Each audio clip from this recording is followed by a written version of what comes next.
Good morning student. आज हम पढ़ने वाले हैं बिजनेस स्टडी के चैप्टर 5 संगठन, जिसे क्या कहा जाता है, ऑर्गेनाइजेशन।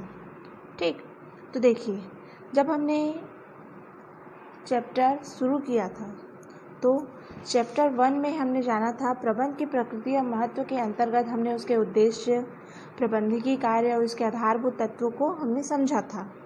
लेकिन हमने प्रबंधकीय कार्य के अंतर्गत किसको जाना था, तो planning, organisation, staffing, direction, motivation, control और कोऑर्डिनेशन, ये सब हमने क्या किया था, अध्ययन किया था। लेकिन इसका डिटेल हमने अच्छे से नहीं जाना था। अब जो आपका क्लास 12 के जो बिजनेस स्टडी के अंतर्गत जो आपके क्लास चल रहे हैं, चैप्टर चल रहे हैं, उसमें हमने अभी चैप्टर 4 में समझा था प्लानिंग, योजना निर्माण के पूरे कार्य, महत्व, इसकी विशेषताओं को हमने पूरा अध्ययन किया था। अब चैप्टर 5 में हम समझेंगे ऑर्गेनाइजेशन, संगठन।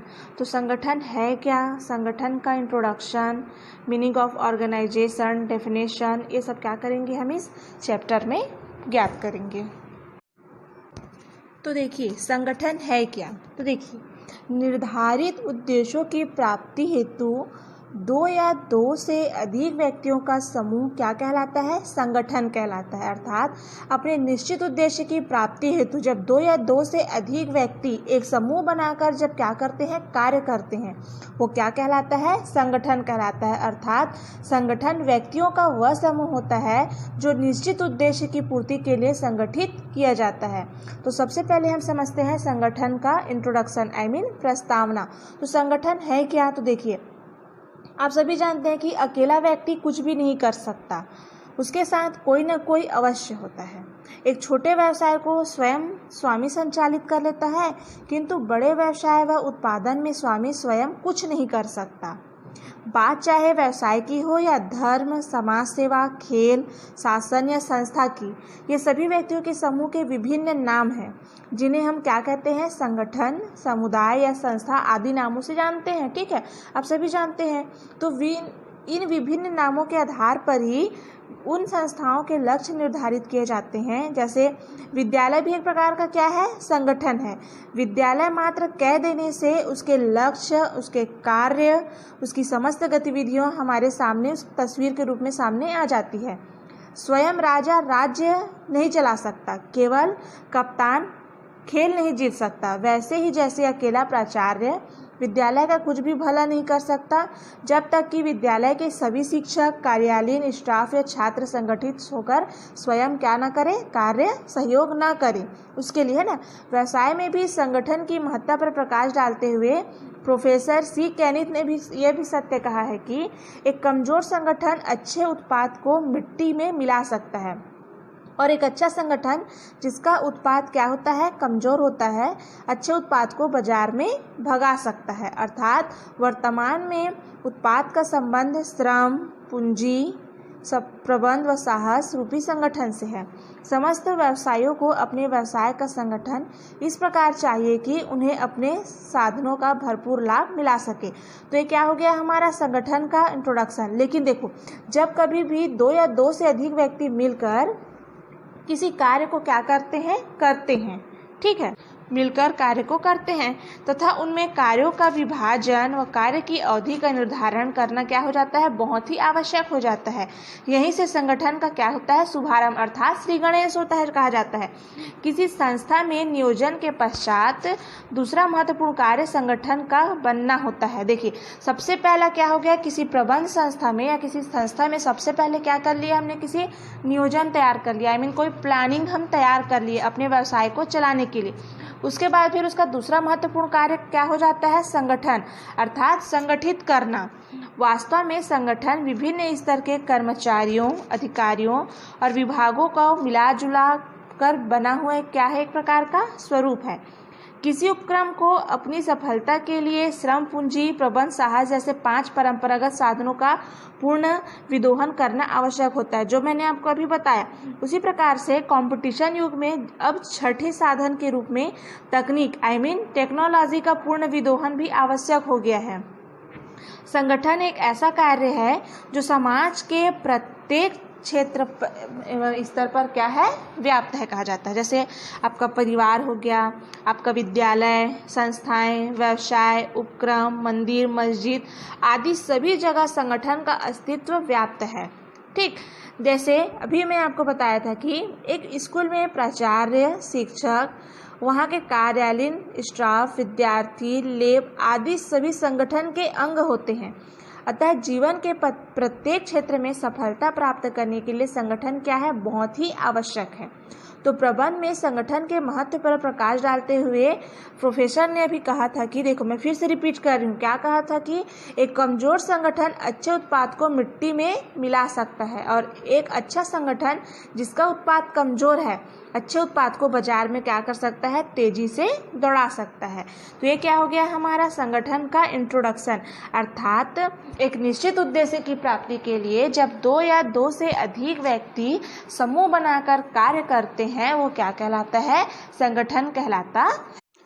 अब समझते हैं हम संगठन का आशय, मीनिंग ऑफ ऑर्गेनाइजेशन। तो देखिए, संगठन शब्द हिंदी के सम धन गठन के योग से बना है, अर्थात 2 शब्दों के योग से बना है। क्या, संगठन, सम और गठन के योग से बना है, जिसका अर्थ, सम का अर्थ क्या होता है, समान, सम का अर्थ क्या होता है, समान, और गठन का अर्थ क्या होता है, एकत्र होने से है। इस प्रकार समान स्वभाव या उद्देश्य वाले व्यक्तियों को गठन को क्या कहते हैं, हम संगठन कहते हैं। इस प्रकार यह सम्मेलन है कि जिसमें समान विचार वाले व्यक्तियों का मिलन होता है वो क्या कहलाता है, संगठन कहलाता है। अर्थात समान विचारधारा या लक्ष्य में शामिल व्यक्तियों को आपस में जोड़ने को क्या कहते हैं, हम संगठन कहते हैं। ठीक, उसी प्रकार संगठन को अंग्रेजी में क्या कहा जाता है, ऑर्गेनाइजेशन कहते हैं। अभी आप सभी जानते हैं, जिसकी उत्पत्ति ऑर्गेनिज से हुई है। ऑर्गेनिज का शाब्दिक अर्थ क्या है, अव्यय, संस्थान, संगठित शारीरिक संरचना से है। ठीक है, अब देखिए, ऑर्गेनिज शब्द मूल शब्द क्या है, ऑर्गन, जिसका अर्थ वाद्य यंत्र या शरीर के अंग से लगाया जाता है। ऑर्गन, ठीक है, जो शरीर के अंग से लगाया जाता है। मानव शरीर की संरचना विभिन्न अंग या अवयव से मिलकर हुई है। मनुष्य के शरीर के विभिन्न अंग जैसे हाथ, पैर, सिर, नाक, कान, मुंह, गला आदि होते हैं। इन सभी के सम्मिलित रूप को हम क्या कहते हैं, मानव कहते हैं। इसी प्रकार वाद्य यंत्र विभिन्न ताल के समूह का क्या है, स्वरूप है। उसी प्रकार से संगठन का अर्थ समझने के लिए हम एक टीम का उदाहरण ले सकते हैं, जहाँ पर खिलाड़ी एक कप्तान तथा क्या होता है, मैनेजर होते हैं। उसी प्रकार से मानव शरीर की विभिन्न क्रियाओं व अंगों को ही भांति व्यवसाय में भी विभिन्न क्रियाएं की जाती है, जैसे माल का क्रय, विक्रय, वित्त, विपणन, विज्ञापन आदि। इन क्रियाओं को समन्वित मतलब मिला जुला स्वरूप व्यवसाय के नाम से क्या किया जाता है, जाना जाता है। अर्थात मानव शरीर की तरह व्यवसाय भी विभिन्न विभागों में विभक्त रहता है। इन सभी विभागों को समन्वित करने एवं उसका रूप संगठन कहलाता है। संगठन का कार्य इन सभी विभागों में प्रभावपूर्ण सामंजस्य एवं सहकारिता स्थापित करना होता है। इसके अंतर्गत निर्धारित किया जाता है कि क्या क्रियाएं की जाएगी, क्रियाओं का समूहीकरण कैसा होगा, उत्तरदायित्व अधिकारों का अंतरण कैसा होगा, कौन किसको रिपोर्ट करेगा। संक्षेप में संगठन का आशय संगठनात्मक लक्ष्यों की प्राप्ति के लिए विभिन्न क्रियाओं की पहचान करने, उनका समूहीकरण करने तथा वित्तीय, भौतिकीय एवं मानवीय संस्थाओं को एकत्रित, समन्वित और संतुलित करने से लगाया जाता है। अर्थात यहाँ पर संगठन का अर्थ किससे बताया जा रहा है, मानवीय संगठन से, अर्थात व्यक्तियों का समूह से है।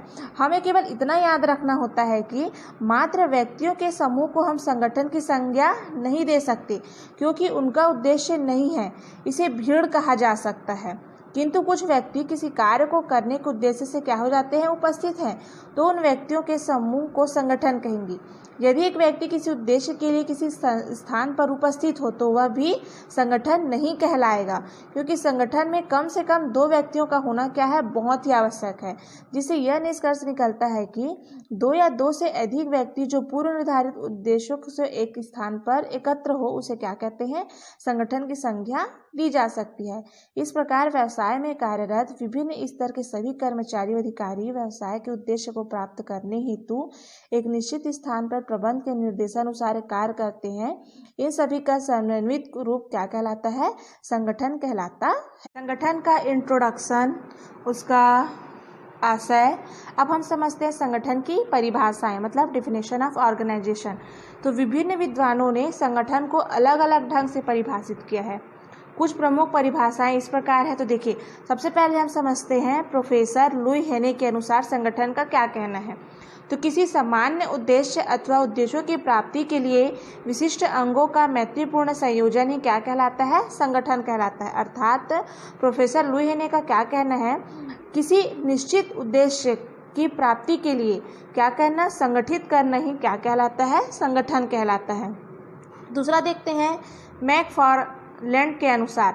तो देखिए, संगठन का आशय व्यक्तियों के एक समूह से है जो निश्चित उद्देश्य की प्राप्ति के लिए मिलकर कार्य करते हैं। ठीक, अब देखिए इनका क्या कहना है कि संगठन का आशय एक व्यक्तियों का समूह बनाने से है जो केवल अपना उद्देश्य प्राप्ति करने के लिए मिलजुल कर क्या करते हैं, कार्य करते हैं। अब देखते हैं तीसरा प्रोफेसर R.C. डेविस के अनुसार।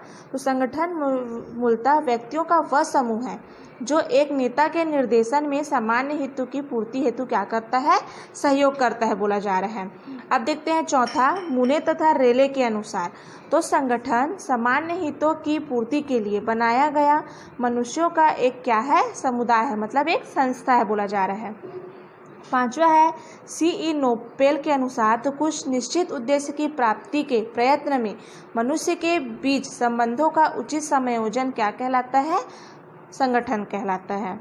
अब है प्रोफेसर G.E. मिलवर्ड के अनुसार। तो कर्मचारियों तथा उनके कार्यों में एकीकरण एवं सामंजस्य स्थापित करने की क्रिया क्या कहलाता है, संगठन कहलाता है। अब देखिए, हमने 6 विद्वानों का अलग अलग देख लिया और सभी का कहना क्या है, केवल और केवल संगठन का क्या है कि मिलजुल कर कार्य करना और अपने उद्देश्य की प्राप्ति हेतु क्या करना है, कार्य करना ही संगठन कहलाता है, कहा जा रहा है। ठीक है, उसी प्रकार से प्रोफेसर C.H. नॉर्थकार्ट के अनुसार भी कहना है कि संगठन का तात्पर्य उस व्यवस्था से है जिसके द्वारा संस्था से नियत लक्ष्यों में कार्य उद्देश्यों को प्राप्त करने के लिए नियुक्त व्यक्तियों में कार्य का आवंटन किया जाता है।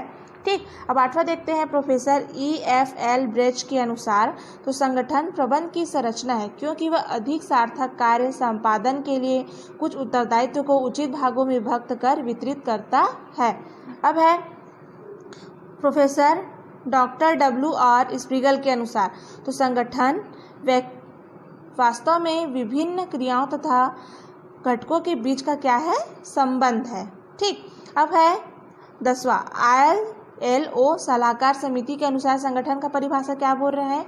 तो संगठन से आशय उस क्रिया से है जिसका उद्देश्य किसी संस्था, उपक्रम, प्रशासन या सेवा के विभिन्न कार्यों में अनुकूलतम समन्वय स्थापित करना है। अर्थात इस प्रकार संगठन जहां एक और विभिन्न कार्यों एवं क्रियाओं में प्रभावपूर्ण सामंजस्य स्थापित करने की प्रक्रिया से है, वहीं दूसरी ओर कार्यरत व्यक्तियों के बीच मधुर संबंध स्थापित करने की कला भी बताया जा रहा है, जिससे कि उनके बीच बिना व्यवधान के संप्रेषण हो सके। अर्थात संस्था के लक्ष्यों एवं उद्देश्यों की प्राप्ति हेतु विभिन्न क्रियाओं के निर्धारण करने, उनका समूहीकरण करने, संस्थाओं को व्यवस्थित एवं समन्वित करने तथा कार्यरत व्यक्तियों के मध्य औपचारिक संबंध स्थापित करने की प्रक्रिया क्या कहलाता है, संगठन कहलाता है। तो इस वीडियो में हमने क्या क्या जाना, संगठन का प्रस्तावना, संगठन का आशय और संगठन की विभिन्न परिभाषाएं। ठीक है, अगले वीडियो में हम समझेंगे क्या, संगठन की विशेषताएं, उद्देश्य एवं उसके कार्यों को हम जानेंगे। तो देखिए, आपने समझ गया कि संगठन होता क्या है। तो 2 व्यक्तियों से अधिक व्यक्तियों का समूह क्या कहलाता है, संगठन कहलाता